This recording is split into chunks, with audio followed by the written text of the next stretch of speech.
You want to be one of the cool guys? Buy my merch.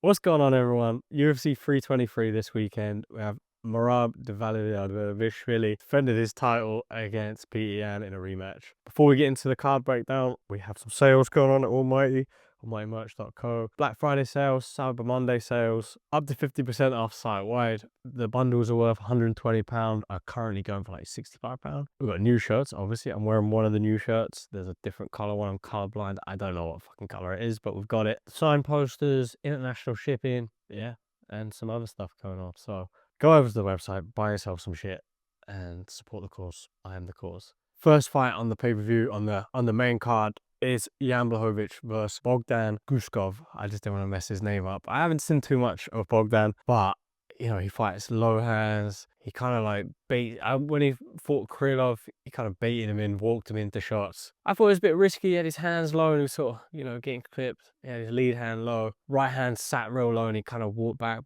Stood a bit tall. I thought he'd be a bit open for leg kicks and hooks. You know, a couple of things Blachowicz does really good. He has very heavy leg kicks and he has like very heavy left hook. So I could see that being a problem for Bogdan. Interesting to see if like Bogdan tries to play that same game, making him chase him, making Jan chase him into the pocket and throwing that big overhand right, because he obviously has a lot of power. That be interested to see. I think Blachowicz is going to be able to outskill him, outsmart him, you know, not falling into any traps. Probably chew him up with leg kicks and like be looking for that left hook, especially if he's playing a low lead hand game. So I'm going with Blachowicz on that one. Henry Cejudo is back versus Peyton Talbott. Big rising prospect. He was knocking people out, but you know, it looked like he had laser guided missiles in his hands. He had a setback, 10-1. He lost to Blachowicz, I think. And I think he got mainly out grappled and out wrestled. So obviously for Henry Cejudo, he's going to be looking to take him down, grapple him, wrestle him, you know, be on top position. Just interested to see how it plays out for him. I know he's like, you know, Olympic wrestling champ, all this. He's won the UFC title. He was a two-weight champ. I just don't know how he's going to do after like the layoffs and setbacks and all these things. I'm going to be interested to see if he can get his game going and get the striking going to score the takedowns. Because the freestyle wrestling game is very different to like an MMA wrestling game. You know, it's not the same. It's not cut and dry like fence wrestling, takedowns. Like in wrestling, if you put it away, there's penalties for like backing up. You know, if I take 2 steps backwards, it's a penalty. In MMA, the guy drops a level and I take 10 steps backwards, it's no issue. So it's a lot harder to engage and shoot on legs in MMA than it is in wrestling, right? Where the actual rule is you have to stay in the circle. You can't back up too much. There's fouls for backing up. So Olympic gold medalist or not, it's going to be difficult for him to play that game. So I'm going to go with Peyton Talbott on this. I think he's going to be very measured. Obviously, he's going to improve his wrestling, his takedown defense. I think Peyton is going to get the win and land some hard shots and hurt Henry. I just don't think he's going to get close and get the takedowns. Let me know what you think. Then you got Brandon Moreno versus Tatsuro Taira. It's a really fun fight. 2 exciting guys. I'm a big fan of Brandon Moreno's style, like his boxing style. Good pressure, good head movement, rips the body really nice, kicks, punches too. Taira he's grappling solid, to be fair. He does some really nice things, really well balanced, never overreaches. He has like a real straight laser right hand, and it's always on the money. He'll double it up if he lands it. But I just feel like Brandon Moreno is going to have too much experience, for one. Too much variety in his hands. Like his boxing probably be too crisp, too mobile. He looked so good the last time out as well with his boxing.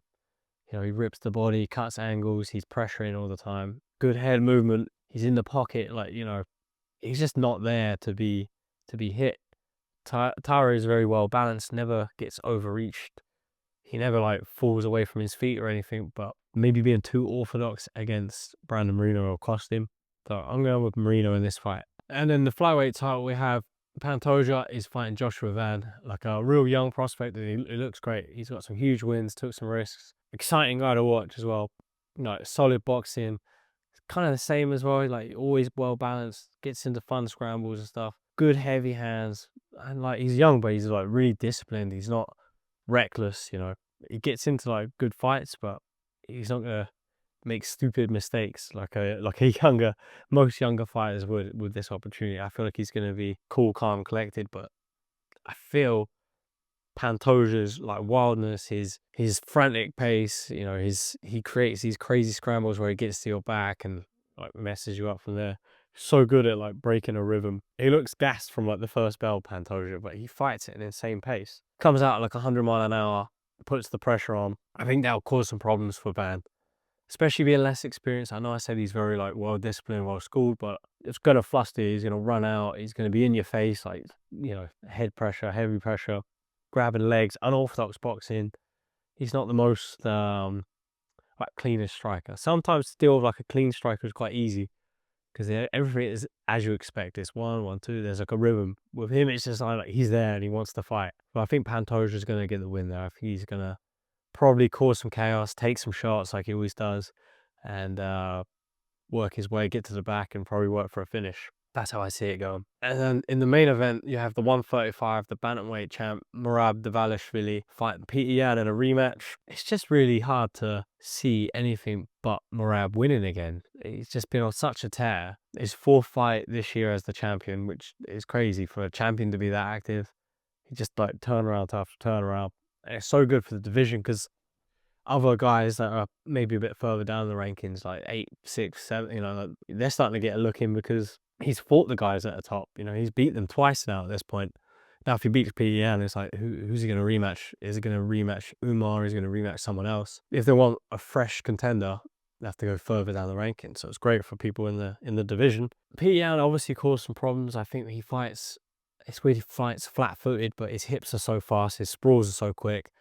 Footwork's fantastic, even though he fights in his heels, which is, it makes no sense to me. I can't emulate that style. Yan has like great boxing combos, great kicks, elbows, spinning back kicks, everything. Does it all. He wrestles himself pretty well. I just ultimately feel the pressure on Rab is gonna be too much, especially for Yan, where he's flat-footed. He sets things up. He stands with that high guard, that high, you know, guard here that welcomes people with the pressure and come close. I feel like for Merab, you need like more of a long guard, keep him away, a bit of flighty footwork. You can't be flat on your feet and have that high guard because he's just going to walk in close and get hold of you. He doesn't even have to take you down. He just fucks the rhythm of the fight up. He's just going to be in your face and pressuring, off balancing, throwing wild shots.